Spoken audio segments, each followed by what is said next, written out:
Ya, baik, izinkan saya ya untuk menjawab beberapa pertanyaan yang telah diajukan oleh siapa tadi namanya? Dava.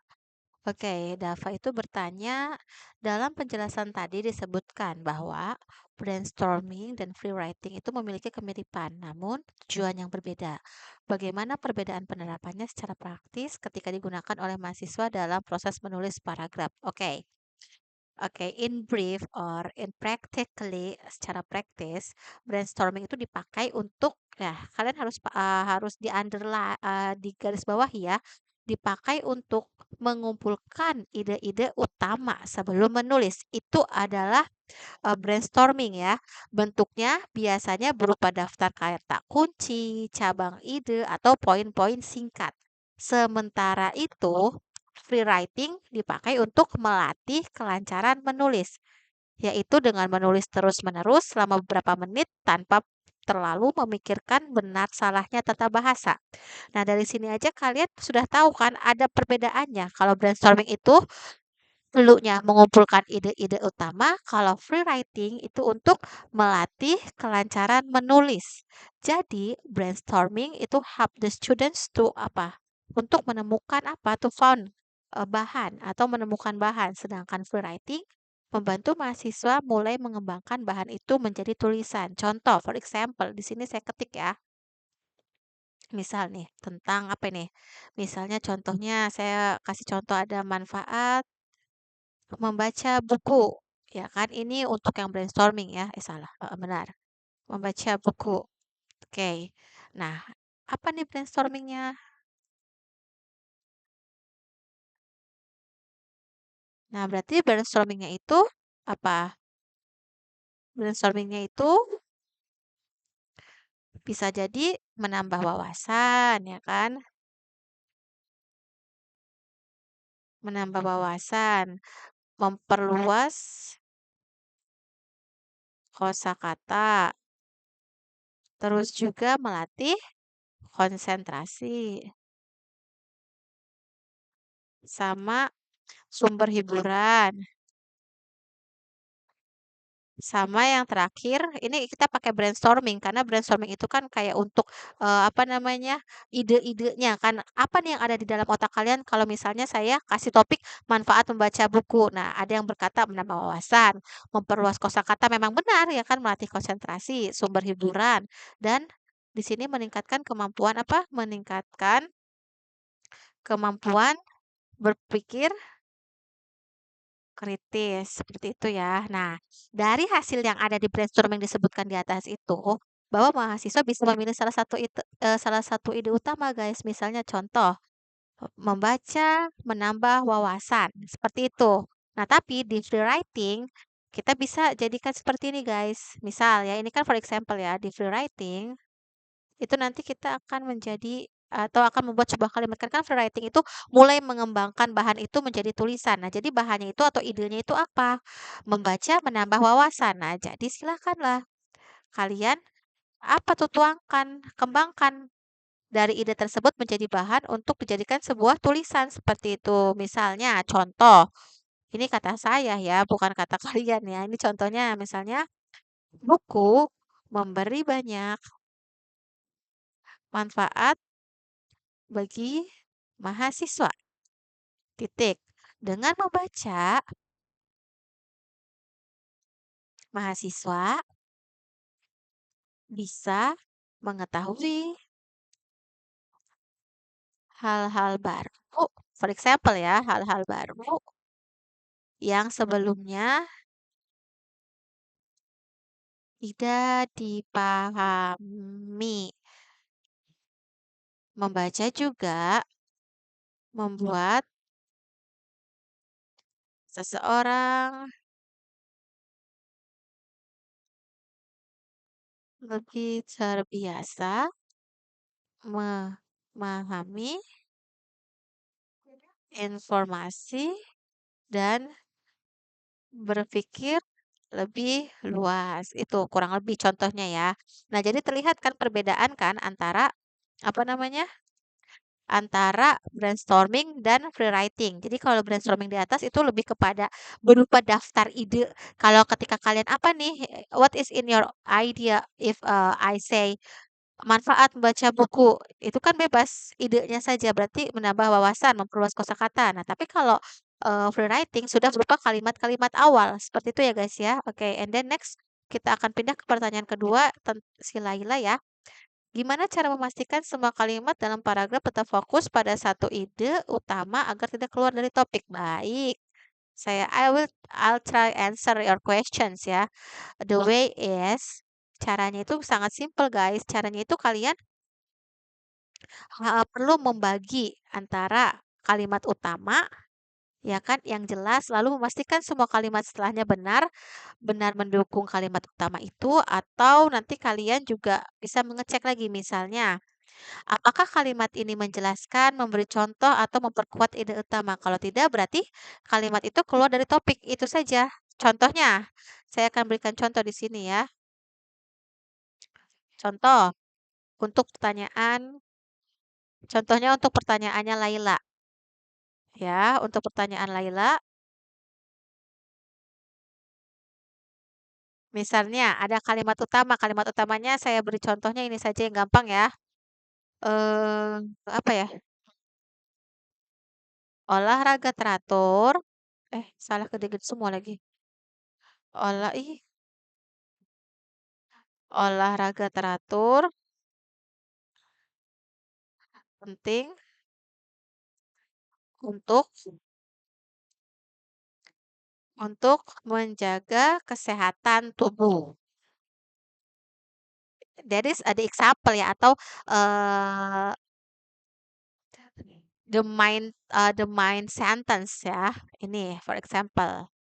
Nah, kalimat pendukung yang masuk akal, maksudnya dari kalimat-kalimat ini akan menjawab sebuah pertanyaan, apakah kalimat ini menjelaskan, memberi contoh atau memperkuat ide utama. Nah, di sini ada beberapa kalimat pendukungnya. Nih, kalimat pendukung. Nah, kalimat pendukung yang fokus, dengan tema di atas, olahraga teratur itu ya. Berarti kalimat pendukungnya kan olahraga dapat olahraga dapat meningkatkan kebugaran kebugaran jasmani, for example. Atau juga selain itu, olahraga membantu menjaga berat badan ideal. Terus juga olahraga juga dapat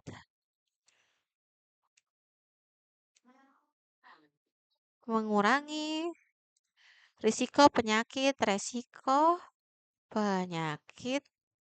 jantung. Yes, guys.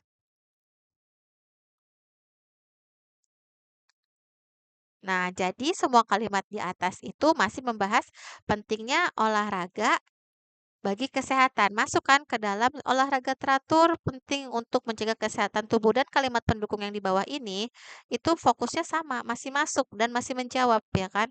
Nah, jadi di sini ada beberapa contoh kalimat yang tidak fokus. Misalnya, saya suka menonton pertandingan sepak bola di televisi.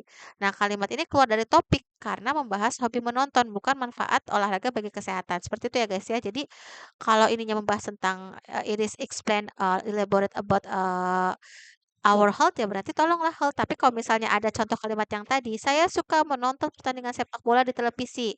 Nah, itu kan keluar dari topik utama karena bukan membahas tentang kesehatan atau olahraga bagi kesehatan, tapi dia membahas hobi menonton seperti itu ya. Jadi, tahu kan membedakannya karena kalau kalian bingung nantinya akan susah ke depannya. Seperti itu ya guys ya. Gampang kan ya untuk pertanyaan kedua. Jadi, untuk, Laila gimana cara memastikan semua kalimat dalam paragraf tetap fokus, pada satu ide utama agar tidak keluar dari topik? Itu, harus bisa menjawab dan itu harus, merujuk sama si topiknya, seperti itu ya, sama si contohnya. Gak mungkin kan di sini contoh olahraga teratur penting untuk menjaga kesehatan tubuh, tapi kamu malah membahasnya, "Saya suka menonton pertandingan sepak bola di televisi." Lah itu, mana manfaat olahraga bagi kesehatannya? Nothing gitu kan, seperti itu guys ya.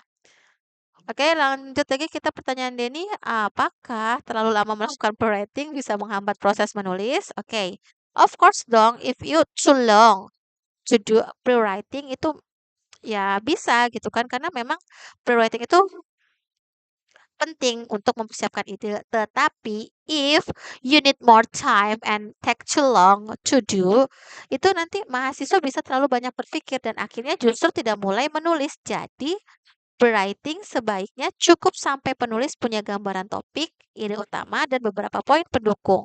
Contohnya, misal, mahasiswa ingin menulis paragraf tentang dampak media sosial bagi pelajar, ya kan? Nah, nanti kamu di situ jangan cuma ngelamun aja, guys, tapi kamu dalam 1 jam tersebut berpikir untuk membuat mind map-nya, menulis daftar ide, mencari kata-kata yang tepat gitu kan. Tetapi belum mulai menulis paragraf, kamu masa udah 1 jam hanya diam saja gitu kan. Jadi tetap kalian di sini ya itu harus langsung mulai menulis biar nanti kalian nggak lupa. Nah, caranya dari saya agar kalian tidak terlalu lama dalam pre-writing, coba deh biar efektif ya dari saya kalian itu 5 menit menentukan topik, 5 menit membuat poin utama, 15 menit mulai menulis draft. Nah, dengan begitu dapat membantu pre-writing dan juga ini bukan menghambat ya, jadi malah kalian akan lebih mudah dalam pre-writing seperti itu, guys. Ya, jadi pertanyaan Denny seperti itu. Dan untuk Kaisal, bagaimana cara menjaga coherence dalam tulisan panjang seperti esai atau karya ilmiah agar pembaca tetap mudah mengikuti alur ide. Oke, untuk menjaga coherence, kalian as a writer should be what? Menulis or make it more runtut ya atau think your idea secara runtut, memakai transisi antar kalimat dan antar paragraf. Serta kalian harus memastikan setiap bagian masih berhubungan dengan topik utama. Nah, biasanya dalam kalimat yang panjang atau tulisan yang panjang itu outline sangat penting supaya pembahasan tidak meloncat-loncat. For example, ini tipsnya ya, cara praktisnya ya. Nah, untuk Kaisal. Jadi kalian itu kalau untuk Kaisal ini caranya begini guys. Buat cara praktisnya ya. Buat kerangka terlebih dahulu.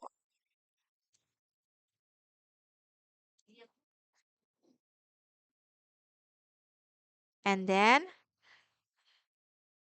susun dari ide umum ke khusus.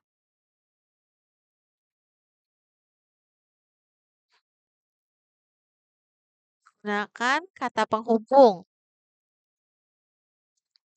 Banyak sekali kata penghubung ya, kalian bisa cari sendiri.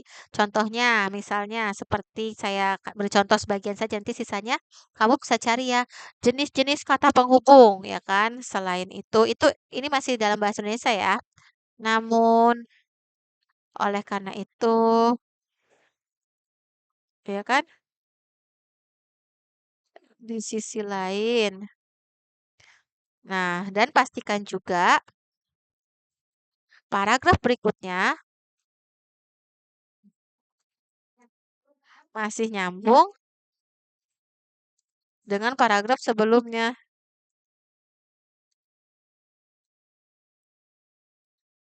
Seperti itu, guys.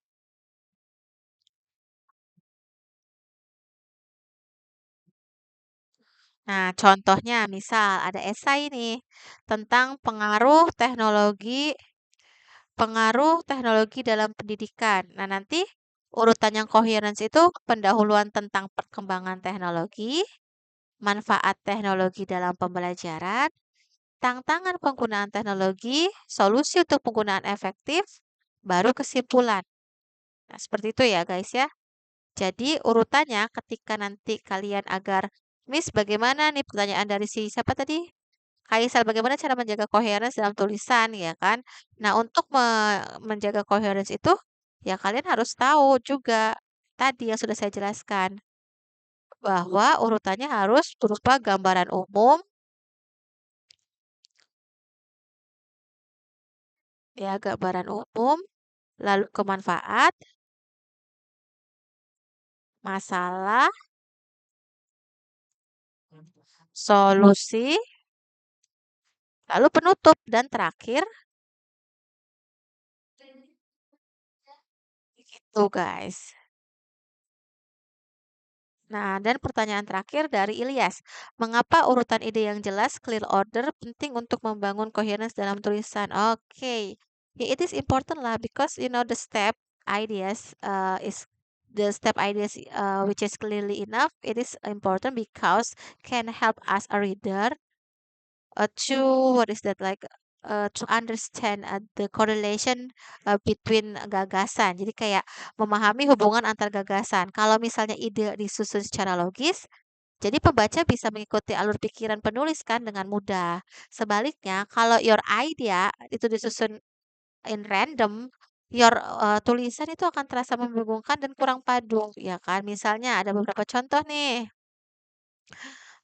Contohnya misalnya cara menanam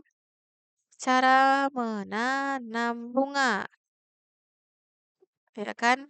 Berarti urutan jelasnya apa? Urutan jelasnya kalian yang pertama itu harus apa? Menyiapkan menyiapkan pot dan tanah. Lalu memilih memilih bibit bunga. Terus menanam bibit. Terus menyiram secara teratur. Terus memberi pupuk. Seperti itu guys ya. Nah, itu berarti urutan yang jelas kan. Untuk membangun coherence dalam tulisan itu memang harus kalian memahami dulu antar gagasannya agar tidak acak, agar dia masuk akal and logically gitu kan.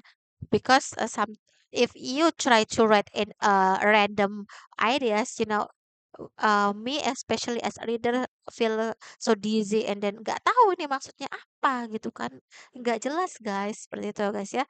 Nah, dan bagi urutan yang nggak jelasnya, jadi misalnya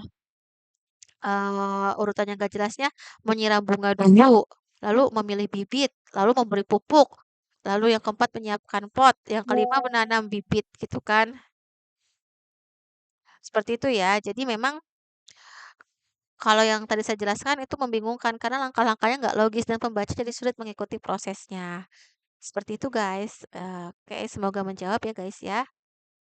Sampai jumpa eh sampai bertemu maksud saya di nggak minggu depan ya.